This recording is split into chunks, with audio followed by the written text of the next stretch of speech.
Bom dia. 1 Tessalonicenses 2.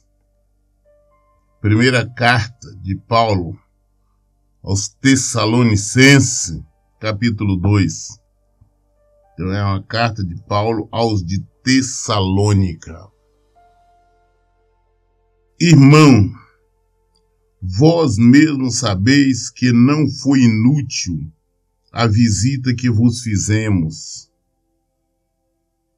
Apesar de termos sido maltratados e muitos ofendidos em Filipos, como é do vosso conhecimento, nosso Deus nos proporcionou uma disposição corajosa para vos anunciar seu evangelho em meio a grandes batalhas.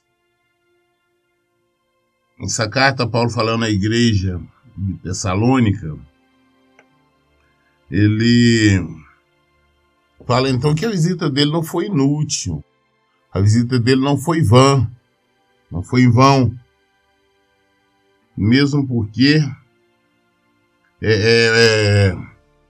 quando eles foram para lá, Paulo e outros, possivelmente o Silas deveria estar com ele, o Barnabé, não tenho certeza. Quando eles foram, eles não foram simplesmente uma viagem de passeio, não estava a turismo. Eles tinham saído, eles tinham sido perseguidos e maltratados em Filipos. Então, mas mesmo assim, como ele mesmo fala, Deus deu disposição, uma disposição corajosa para eles ir pregar lá em Tessalônica. Então, Deus deu essa disposição para eles. Então, eles agradecem a Deus exatamente por esse motivo. Ofendido como era o vosso conhecimento. Então, mesmo eles sendo maltratados, mesmo eles sendo perseguidos, escarnecidos, eles não pararam para reclamar, eles não pararam, não, vamos descansar, vamos dar um tempo, porque nós estamos sendo maltratados. Não. Naquela mesma afã, eles continuaram, não foram lá para Tessalônica, foram lá pregar o evangelho, pregar a verdade, independente de qualquer coisa. Paulo, ele foi um homem extremamente valoroso, porque mais perseguido do que ele foi, somente nosso Senhor Jesus Cristo. Mas mesmo assim, ele, em alguma cidade, ele apanhava, ia preso, era espancado, mas ele simplesmente saía dali para outra pregar. E às vezes ainda voltava na mesma cidade posteriormente. Teve caso que ele foi apedrejado e deram tanta pedrada, aquelas pedras enormes nele, que ele não tinha resistência, já ele se entregou, se fingiu ter de morto. Aí eles pensaram que ele estava morto e já deixaram. Aí ele levantou, os amigos chegaram, ele levantou, depois ele voltou na mesma cidade pregando novamente. Então, Paulo tinha isso, agora ele estava fazendo aqui. Apesar de termos sido maltratados e muito ofendidos em Filipe, como era o vosso conhecimento, nosso Deus nos proporcionou uma disposição corajosa para vos anunciar o seu evangelho em meio a grande batalha. O Senhor proporcionou uma disposição corajosa, coragem, para eles pregar o evangelho, pregar o seu evangelho, o evangelho de Jesus Cristo, o evangelho de Deus, não qualquer outro evangelho. E mesmo pregando em meio a grandes batalhas. Porque às vezes as pessoas acham que para pregar o evangelho tem que estar num lugar tranquilo, tem que estar sendo adorado, aclamado. Não. Não foi isso que o Senhor nos mandou. O verdadeiro evangelho não é bem aceito. Principalmente no meio dos religiosos. Eles mesmos resistem. Mas nós temos que pregar. Versículo 3. Pois a nossa exortação não tem origem no pecado, nem tampouco em motivos impuros, muito menos temos qualquer intenção de vos enganar. Pelo contrário, visto que somos homens de Deus aprovados por Ele para nos confiar seu Evangelho, não pregamos para agradar as pessoas, mas sim a Deus que prova o nosso coração. Então ele está dizendo que a pregação dele não tem origem no pecado, não. Ele aprendeu do Senhor, ele é servo do Senhor. Então não tem nenhum motivo de enganar o impuro ou de ser adorado, aclamado por homens. Não tem motivos, não para atrair mais pessoas, qualquer outro motivo, ou para fazer um comércio. Ele pregava o Evangelho. O Evangelho que ele pregava, que continua pregando, não é para agradar as pessoas. Ao contrário do que nós vemos hoje, a maioria das pregações são para agradar as pessoas. Eu fico observando que hoje o objetivo é criar uma maneira, um artifício, algum jeito de trazer as pessoas para a igreja, para a denominação. Eles usam qualquer meio. Os pregadores preferem não falar do pecado, preferem não condenar o pecado para não afastar as pessoas de si, para trazer as pessoas para o Evangelho. Há muito tempo, eu me lembro quando um pastorzão velho, antigo, ele comentando com nós da época que a igreja resolveu aprovar, ungir mulheres a pastoras. Porque ele viu que a igreja tinha mais mulheres que homens para agradar, para atrair mais mulheres. Eles entenderam, reuniram, de aprovar, de levantar mulheres como pastoras. Por quê? Porque isso atraía mais pessoas para a denominação deles. E assim foi feito. Só que isso aí depois virou uma febre. Hoje a maioria das grandes denominações, todas elas hoje, já tem pastoras. O que é errado é totalmente contrário à palavra de Deus. Mas então o que ele estava fazendo com isso? Somente querendo agradar. Então hoje nós vemos isso. Por que existe os cultos de prosperidade? É para agradar as pessoas, é para falar que Deus vai dar dinheiro, que vai multiplicar, vai abençoar, que as pessoas vão ficar ricas, vão ficar milionárias, que vão ter isso, vão ter aquilo. É para agradar o povo, sabendo nós que é uma mentira, porque Jesus em nenhum momento prometeu isto. Igrejas que têm cultos de vitória. Tem nada a ver com o Evangelho, não. Culto de vitória, terça de vitória, quarta de vitória, tarde das bênçãos, né? Jejuns das causas impossíveis, né? Tarde do milagre, e uma série de outras coisas que, na verdade, são somente chamamentos atrativos para trazer as pessoas para denominações. Mas eles não pregam, eles não estão ali para condenar o pecado.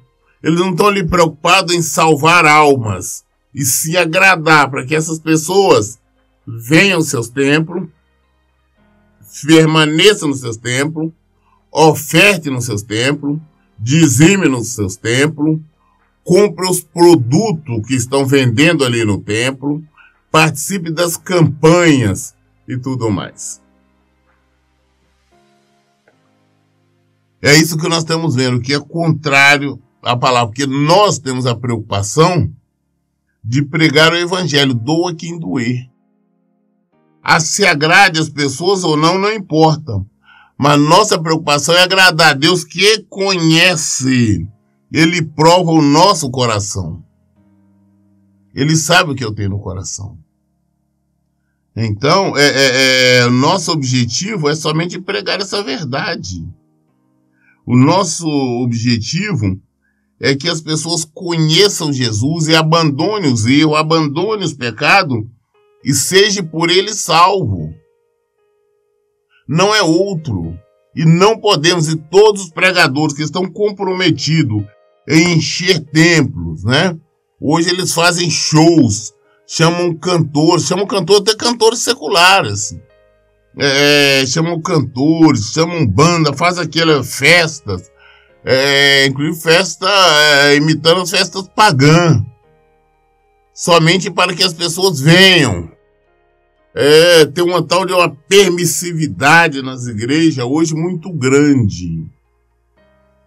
Então, esses pastores, esses líderes, eles não estão preocupados com a salvação das almas. Eles querem ver os templos cheios, consequentemente, a arrecadação é grande. Esses com certeza vão prestar conta ao Senhor, porque o Senhor prova o nosso coração.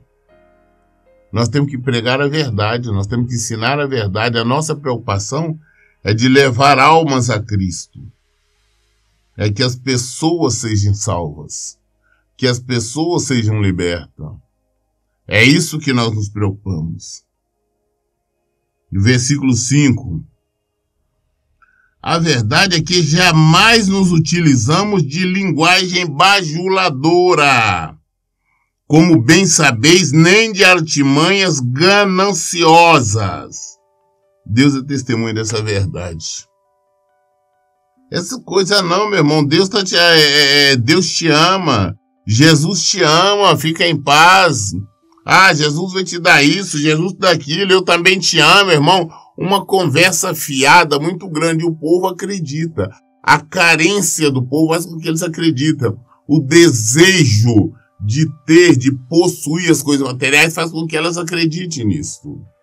Acredite num Jesus que não é o nosso Jesus Cristo. Acredite num Deus que não é o nosso Deus. Acredite num evangelho que é um dos tantos evangelhos que tem por aí, mas não o evangelho de Jesus Cristo. Então, eu tenho dito isso, eu tenho medo quando eu vejo esses líderes, esses pastores, alguém vem com aquela conversa molha, não, eu te amo, Jesus te ama, eu já fico preocupado. Porque nós temos a obrigação de estar exortando, nós temos a obrigação de estar condenando o pecado, nós temos a obrigação de ensinar o caminho da verdade. Não é favor, é obrigação. Pastor, mas se eu fizer isso, minha igreja vai esvaziar aqui e esvazie. Nós não estamos preocupados com números. Por isso que hoje nós vivemos em um país, não só, na verdade está no mundo todo, onde que hoje aqui as pessoas, e a maioria já estão se identificando como evangélico, como crente. Mas só que esse que evangélico se identifica como evangélico, como crente, está nos vícios, está nas bebedeiras, está nas orgias, está na prostituição, está no adultério, está na desonestidade e em todos os lugares. E fala, não, eu sou crente.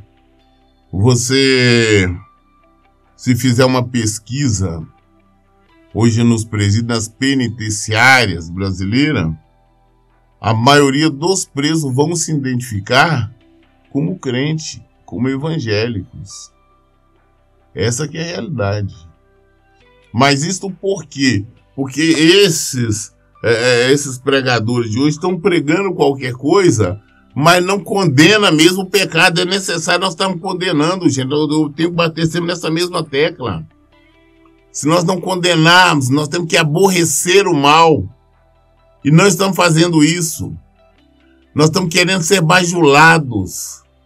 É que Paulo está dizendo, ele não pregou nenhuma linguagem bajuladora, nem artimanha gananciosa. Ou seja, não foi para fazer com que as pessoas ofertem mais, que as pessoas participem de campanhas. Essa criação de campanhas, que tem denominações de igreja, que é uma campanha atrás da outra, para fidelizar e tomar o dinheiro das pessoas. A campanha da família, as pessoas, cada um pega um envelope, leva, e logo depois tem outra campanha. Acabou aquela, já pega outra. E assim vai, né? Aí depois tem as fogueiras santas. teus votos. Fazer voto disso, voto daquilo. E cada hora que nós vemos esse tipo de coisa, nós vemos as artimanhas gananciosas. Versículo 6. Da mesma forma, nunca nos dedicamos a buscar honrarias, quer da vossa parte, ou mesmo dos outros. Eu conheço pastores que ele mesmo se identificava como mestre. Não, eu sou mestre fulano. Eu sou mestre. E as campanhas dele, o chamamento dele nos rádios, nas televisão. É um pastor que agora a última informação que eu tenho foi para o Amazonas. Mas ele se identificava como mestre Camilo. Eu não sou o mestre Camilo da Igreja da Graça. Então o que ocorre? Nós não somos mestres de nada, nós não temos que buscar honraria para nós, não. Nós não somos nada, nós somos servos. Porque nós trabalhamos para o reino, nós trabalhamos para Deus, nós somos empregados, nós somos escravos, servos. Então quem anda buscando honraria, quer ser reconhecido, não, aquilo ali é o pastor fulano de tal, aquele ali é o missionário fulano de tal, aquele ali é o apóstolo, criaram esse negócio de apóstolo, de bispo, não sei das quantas. Eles querem ser glorificados, e na verdade estão tirando a glória do Senhor. Eles querem ser tocados, vistos como ídolos. Está errado. Nós somos servos. A nossa função é servir. Nós que temos chamado, quem tem o chamado, não é que se fez, não. Quem tem o chamado de pastor, tem que entender que foi chamado para servir. A nossa responsabilidade é muito grande. Nós não podemos buscar honraria de nenhuma parte, mas só no Senhor. Versículo 7. Muito embora, como apóstolos de Cristo, pudéssemos ter solicitado de vós o nosso sustento, todavia, agimos entre vós com todo desprendimento, e como a mãe que acaricia os seus próprios filhos. Falou, inclusive, né, vocês poderia ter, como servo do Senhor, nós poderíamos ter pedido, né, para vocês, o tempo que nós tivéssemos, aí vocês nos sustentar, nos manter. Mas não isso nós não quisemos. Tá? Nós fomos como mães mesmo, como pai, estávamos ali cuidando de filhos. Os filhos na fé. Ao contrário de nós pegar o pão, quando nós estávamos dando. Hoje é isso que eu vejo difícil. Porque as pessoas que passam por necessidade e são membros de alguma igreja, de alguma denominação, se eles pedirem alguma ajuda, a igreja vai falar, não tem os irmãos, então vamos fazer uma ajuda aí para fulano. Mas ela mesmo não mete a mão nos cofres e não tira nada para ajudar. É isso que temos visto. Nós não temos visto a igreja se manifestar para ajudar. Eu tenho ficado sabendo de casos de igrejas riquíssimas, onde pessoas na igreja passarem dificuldades e olha, eu não tenho dinheiro nem na passagem para ir embora. De vez do pastor tomar a providência, não fala com o obreiro. Não, dá o dinheiro aí.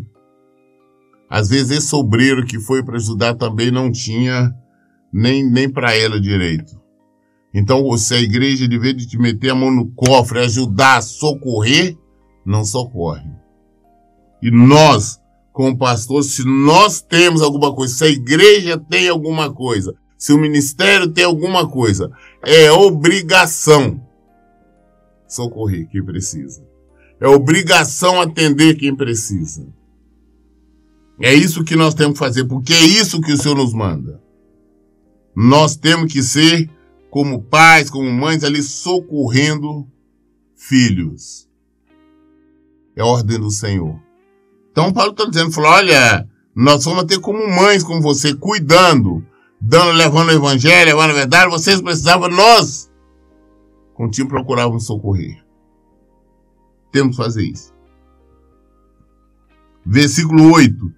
Assim, por causa do grande afeto por vós, decidimos dar-lhes não somente o Evangelho de Deus, mas igualmente a nossa própria vida, tendo em vista que vos tornasse muito amados por vós. No fundo, além de dar o Evangelho, servir o Evangelho, pregar o Evangelho, nós resolvemos servir muito mais. Darmos a nossa própria vida por vocês. Isso é um amor legítimo. Prega a verdade, prega o Evangelho verdadeiro e procura-se apoiar os irmãos em tudo. Tiago fala muito bem sobre isso. É muito fácil nós pregarmos o Evangelho. Alguém chega para nós e fala, olha, eu estou precisando de alimento, disso e daquilo. Você fala, não, vai em paz, que Deus te abençoe, e não dá nada. Está errado. Primeiro nós vamos alimentar, vamos dar condição para a pessoa. Depois, aí sim, vamos orar. Então hoje é tão tal de, não está participando. Vamos orar que Deus vai abençoar. Tá, Deus vai abençoar, mas primeiro vamos socorrer. É a nossa obrigação socorrer quem precisa. Ajudar quem necessita. Isso é o Evangelho. Não esse Evangelho hoje consumista. O Evangelho que se prega aí simplesmente de forma gananciosa. Gananciosa é uma maneira de ganhar dinheiro. Extorquir. Eu vejo pessoas sendo extorquidas no templo. Pessoas chegam para mim, lamento, falam, pastor, eu na ignorância eu dei minhas alianças, coloquei na fogueira santa. Eu dei o carro. Eu dei a aposentadoria, eu dei isso, eu dei aquilo, pensando que eu ia ter muito mais e não tem. Vergonha. É vergonha quando eu ouço esse tipo de coisa. Eu fico envergonhado que eles falam isso e fazem isso citando o nome do Senhor. Isso é uma vergonha uma pessoa dessa falar aqui de Cristo, que é de Jesus. Versículo 9. Porque certamente vos recordais, caros irmãos, do nosso dedicado e extenuante ministério, e de como noite e dia trabalhamos para não vivermos à custa de nenhum de vós, enquanto vos comunicávamos o Evangelho de Deus. Nós trabalhávamos dia e noite, dava um duro, tremendo, terrível, para nós termos o sustento enquanto pregava o Evangelho para vocês. É isso que Paulo está falando. Nós temos que fazer, nós que dedicamos à pregação do Evangelho, nós temos que aprendermos a não dependermos, irmão. Não podemos ficar criando meios para tomar dinheiro dos irmãos. Essas campanhas mentirosas, que se a pessoa parar um pouquinho para pensar, sabe que essas campanhas, gente, isso é uma fraude, isso é desonestidade. É porque propor tipo uma barganha. Ô Deus, o Senhor me dá, eu tô pagando aqui tanto para o Senhor me dar isso. É exatamente isso que fazem. Só que esse dinheiro, gente, estão pensando vai para Deus, não vai para o pastor. Esse dinheiro vai para a denominação. E eles querem isso. Então vamos abrir os nossos olhos. O Evangelho é pregado de maneira clara, simples, direta. O Evangelho é para condenar o pecado, mostrar a verdade. O Evangelho é luz. Quando a luz chega, acaba as trevas. O que é trevas? Tudo aquilo que é escondido, é mentira, é um engano, tudo aquilo. A luz chegou, aquilo tem que bater em retirada. Então só fica Jesus, só fica a verdade. E na verdade nós vemos tudo. Você com a luz acesa, você vê muito bem o que está acontecendo. Não podemos permitir a esses enganos que andam acontecendo. O evangelho que nós pregamos é um evangelho bíblico.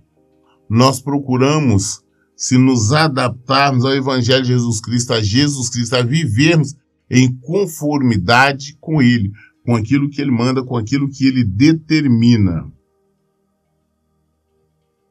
Porque certamente, versículo 9, porque certamente vos recordais, cara irmão, do nosso dedicado extenuante ministério, e de como noite e dia trabalhamos para não vivermos às custas de nenhum de vós, enquanto vos comunicávamos o Evangelho de Deus. Vós e Deus sois testemunho de como nos portamos de maneira santa, justa e irrepreensível entre vós os que credes. E sabei ainda que tratávamos a cada um de vós com a mesma deferência que um pai trata a seus filhos, suplicando-vos, consolando-vos e oferecendo o nosso testemunho, a fim de que possais viver de modo digno de Deus que vos convocou para o seu reino em glória. Fala, olha, o que nós pregamos é o Evangelho de Jesus Cristo. O que nós pregamos, a maneira como nós vivíamos. Vocês são testemunha. Vocês e Deus. Ou seja, vocês viram como nós trabalhávamos, como nós pregávamos. Não estamos falando nenhuma novidade. Você sabe o nosso comportamento. Essa é a tranquilidade desse pregador, de Paulo. Esse abnegado pregador do Evangelho de Jesus Cristo. Agora nós temos que ter a certeza também que podemos falar com as pessoas, falar, olha, vocês e Deus são testemunha da maneira como eu tenho vivido, da maneira como eu tenho pregado, qual evangelho que tenho pregado, a maneira como eu tenho vivido. Nós temos que ter esta certeza, porque senão somos falsos, somos hipócritas. Eu fico olhando e me assusto quando eu vejo algumas pregações. A gente assiste hoje pela televisão, pelas redes sociais, pregações mentirosas, onde supostos pregadores estão falando ali o que Jesus não falou, o que não está no Evangelho. Eles pegam um versículozinho e muda ele totalmente, transforma. E o povo acredita, o povo está dando glória a Deus, o povo está dizendo amém, sem saber exatamente nada daquilo que o Senhor está falando. Eles acreditam sim no pregador, eles acreditam sim no pastor, mas não acreditam em Jesus. Aí por que não acreditam em Jesus? Porque quando você chega com a verdade, eles não é assim não. Ah, é diferente. Porque hoje é assim, você está no pecado, Deus vai tirar o pecado. Você está nos vícios, Deus vai tirar os vícios. Deus vai fazer você perdoar. E não é isso. É nós que temos que abandonar o pecado. Jesus falou, eu vou tirar o pecado. Ele veio e tirou o pecado do mundo. Mas agora, se nós estamos em erro e pecado, nós que temos que lutar contra a nossa vontade. Nós que temos que dar um basta. Nós que temos que não querer mais. Nós que temos que não aceitar mais. Se estamos com ódio, nós que temos que aprender a perdoar, aprender a amar o nosso semelhante. É nós. Não é de outra maneira. Então essa história não fica que Deus vai fazer você entender, vai fazer você compreender. Não, então nós temos a nossa função. Nós somos servos do Senhor, nós estamos a serviço do reino. Nós temos que mostrar, falar, olha, está errado isso, você tem que mudar. Você tem que se converter, você tem que se transformar. É nós que temos que fazer isso. Temos que abrir os nossos olhos, compreender qual é o Evangelho. Paulo o tempo todo está nos alertando, ele está nos ensinando. Nós temos que parar de ser simplesmente crentes porque vamos à igreja, a um templo, a uma denominação qualquer. Temos que aprender a ser seguidores de Cristo. Temos que aprender a pegar a nossa cruz e segui-lo. Temos que ter a tranquilidade que Paulo tinha. Falou, olha, vocês são testemunhas, vocês e Deus. Vocês são testemunhas da maneira como eu vivo, da maneira como eu vivi, da maneira como eu portei no meio de vocês. Vocês são testemunhas. Nós temos que ser testemunhas. Nós temos que, ao contrário de ficarmos observando os erros da maioria desses pregadores, nós temos que ver pregadores legítimos, pregador comprometido com o Evangelho, e nós podemos abrir a boca e falar, não, aquele ali é um homem de Deus, aquela ali é uma mulher de Deus, aquelas são pessoas realmente que vivem o Evangelho. Porque com as nossas atitudes, com a nossa omissão, nós estamos permitindo que se aumente, crie uma classe de religiosos que se identificam como crentes, mas comprometido com o pecado, comprometido com o mundo. Isso por causa da nossa omissão, porque nós estamos sabendo, o povo está sabendo, igrejas aí onde prega o pecado, favorece o pecado, pastores desonestos, pastores segundo, terceiro casamento, pastores divorciados, pastores mentirosos, aproveitadores, e mesmo assim continua nos templos, continua ali fazendo um número a mais. Então nós estamos sendo omissos, essa omissão está expandindo, aumentando o número desses religiosos. E uma maçã podre acaba estragando todo o resto, como a própria Bíblia nos fala. Então as pessoas acabam fazendo o que não devem. Vamos voltar para o Evangelho. É o melhor que nós temos que fazer. Olhe hoje 1 Tessalonicenses, capítulo 2, até o versículo 12. Qualquer dúvida nós esclarecemos na Bíblia. Por isso, em todo o tempo eu digo, leia e pratique a Bíblia. Que Deus abençoe. Tenha um bom dia.